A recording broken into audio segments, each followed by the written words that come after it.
என்ன பார்த்து பயம் இல்லாத போச்சு இல்ல யாருக்குமே. டேய் சொத்த பல்ல சேகரு நீ வாடா. ஐயா சொல்லுங்கய்யா.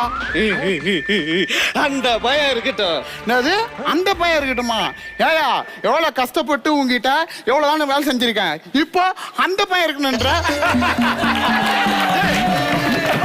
அந்த வாழை மரத்தெல்லாம் கடத்த சொன்னேன், கடத்திட்டியாடா?